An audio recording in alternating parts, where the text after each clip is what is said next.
It's already 9 o'clock. Join us today to learn and explore the wonder of nature.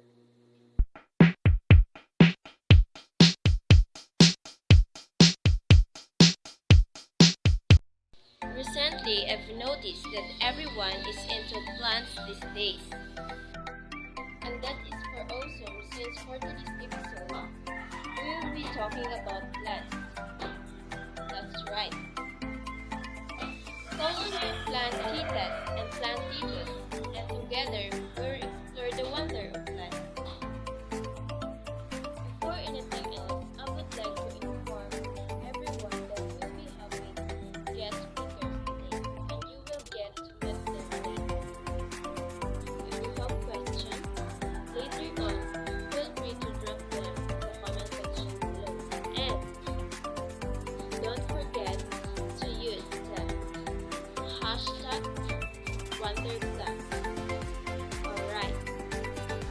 Did you know plants have adaptations that help them live and grow in various different environmental conditions?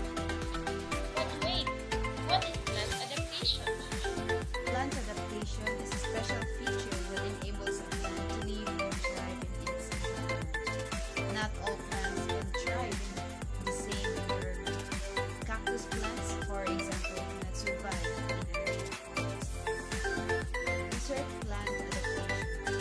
Plant life encounters distinct difficulties when it dwells in desert environment. Plants in the desert must adapt to difficult conditions such as high temperatures and minimal rainfall. Desert plants have a specific adaptation for storing and conserving water since they receive little amount of water and a lot of sunlight. They modify the structure of the roots to allow them to grow in areas when rainfall is scarce. Some plants have evolved to take advantage of any rain that falls, while others have evolved to search for water deep underground. Almost every desert plant has a waxy coating on its leaves or spiky spines. These characteristics aid in preventing water from evaporating from the leaves. This is an adaptation to help prevent dehydration in the desert. Some desert plants only bloom at night. As a result, while some desert plants can be produced by seed, others do not have to. Some cactus, for example, will tear off portions of themselves. Instead of starting from seeds, these portions can root and generate new cacti.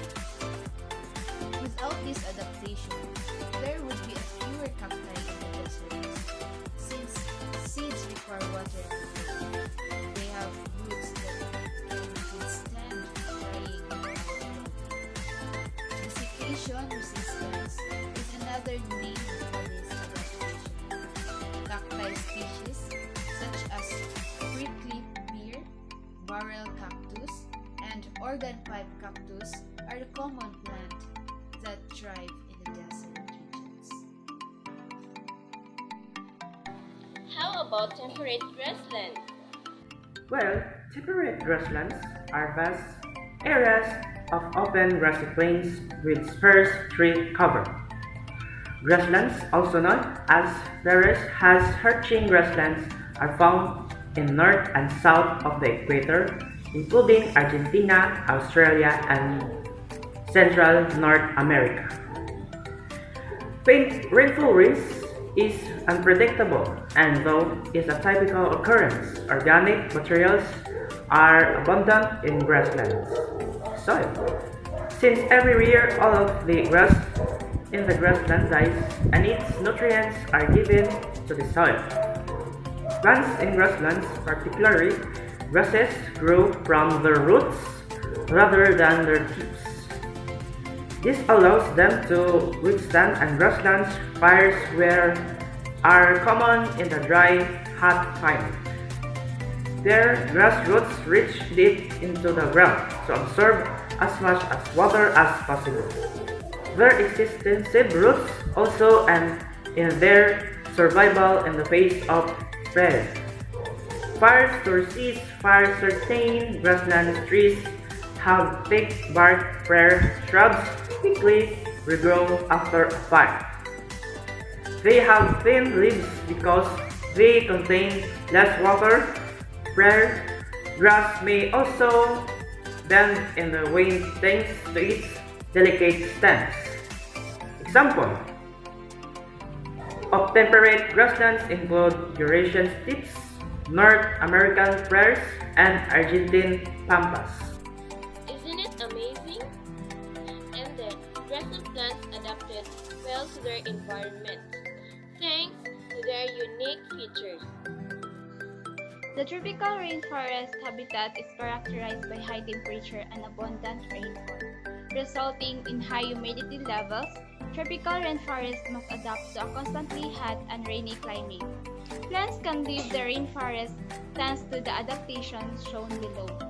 Lianas are woody vines with underground roots that climb up trees to seek the sun. The leaves and blooms of these plants grow in the canopy. Tree trunks are tall and slender for trees to get enough sunlight. These trees' bark is smooth, allowing water to easily travel down to the roots. Plants having points on their leaves are known as tree sticks. Water can run off the leaves quickly without hurting or shattering them as a result of this. Buttress roots, huge roots with ridges that access to support large trees by creating a vast surface area. Plants that dwell on the branches of trees high in the canopy are known as epiphytes. They do not obtain their nutrients from the soil but rather from the air and water. I wonder if there is tropical rainforest. There is also temperate rainforest. Yes, there is. The temperate rainforest has a very little seasonal temperature variation. The winters are warm and the summers are cold. The temperate rainforest gets a lot of rain, from 80 to 152 inches each year.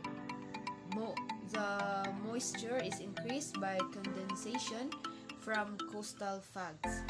Nutrients are scarce in the soil. The primary plant species are large evergreen trees, some of which can reach 300 feet in height. Plants can adjust in fluctuations in light and have larger root system for nutrients storage than plants in the tropical rainforest.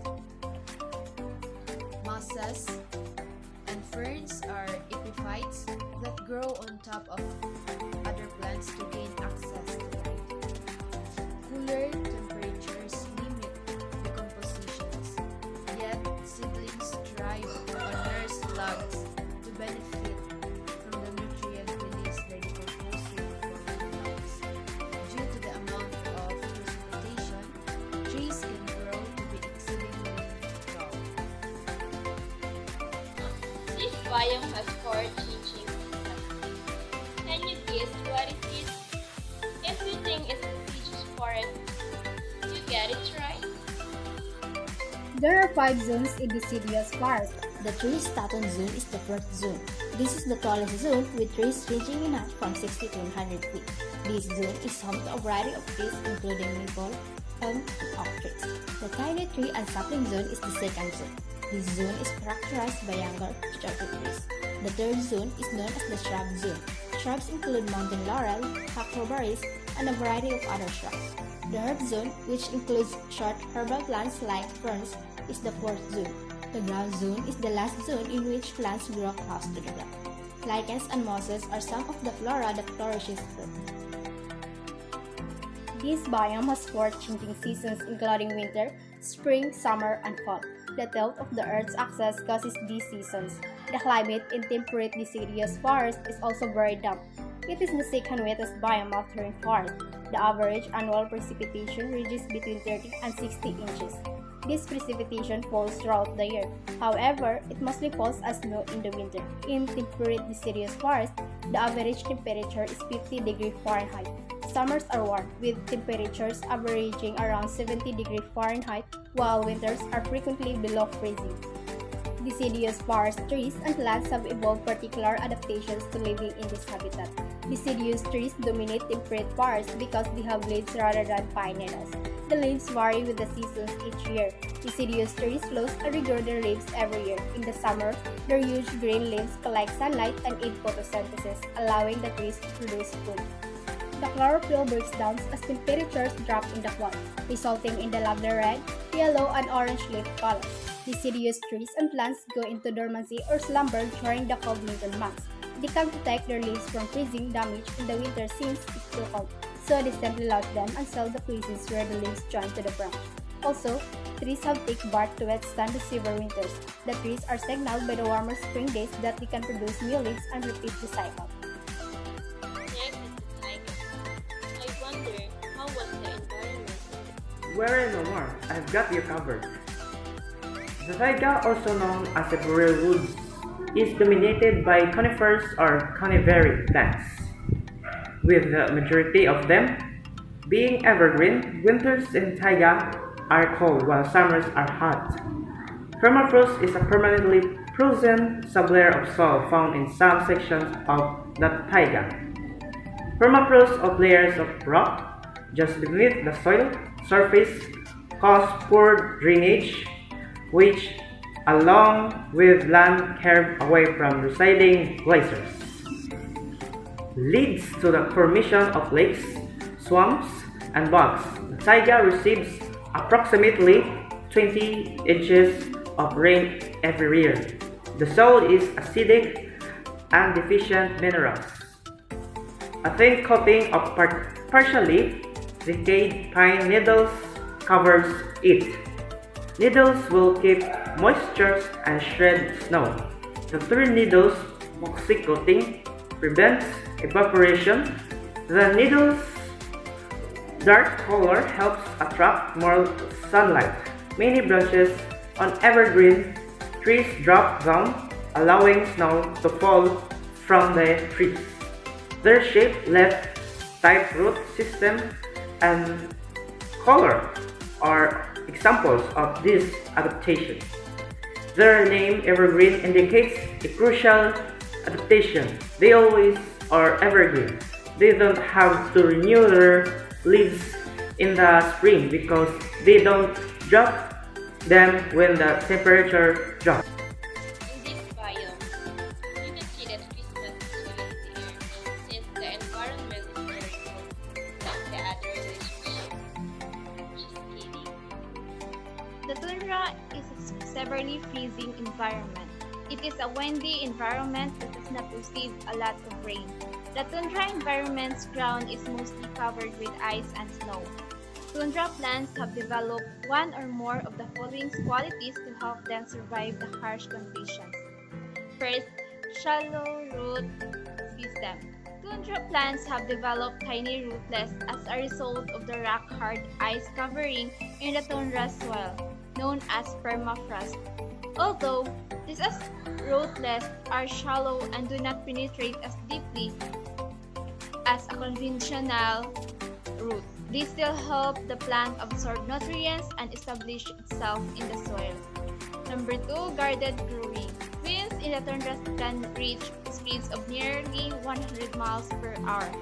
Plants that grow near the ground have a lesser chance of being recruited by the wind. Tundra plants grow in clumps as well. The plants give each other protection from the wind and cold by clinging close together. Third, specialized leaves. Other adaptations can be observed in the leaves of tundra plants. Some tundra plants produce a large number of little leaves that grow quickly. By quickly producing leaves, the plant may begin converting the minimal amount of summer sunlight it receives into food, allowing it to withstand the long winter. Furthermore, because plants lose water through their leaves, smaller leaves equal less water loss. This is critical in a region when rainfall is scarce. hairy leaves have evolved on other tundra plants. The plant's hairs help it stay warm in the tundra's freezing temperature. 4. Going dormant. The tiny plant of the tundra go dormant in the winter to withstand the severe drought. They employ dormancy techniques, generating seeds just once every several years, turning with light to gather energy and creating protective covers. Last but not least is plants adaptation in water. If the other plants grow in soil, aquatic plants, as the name suggests, living in water.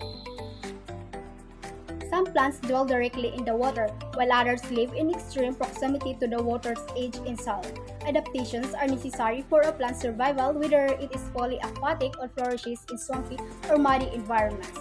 Plants that grow in bogs have roots that are constantly moist or damp. Plants that can withstand these circumstances, such as ferns, cattles, and swamp sunflowers, have developed a resistance to root rot as a result. Some plants that grow in water can thrive due to their height. Cattles, for example, are tall wetland plants that flourishes because of their height above the water surface. These tall plants, which can grow from 3 to 10 feet tall, thrive in muddy water. They have little trouble absorbing the sunlight they require for photosynthesis because of their height. Their leaves rise considerably above the water surface. Water lilies and other aquatic plants float on the water surface. Water lilies can flourish in the muddy water because of this adaptation. They can easily take in light since their leaves float, and to reach the leaves, the light doesn't have to pass through the muddy water. Alright, that's all for today's episode. I hope you learned something and enjoy it at the same time. See you on our next episode.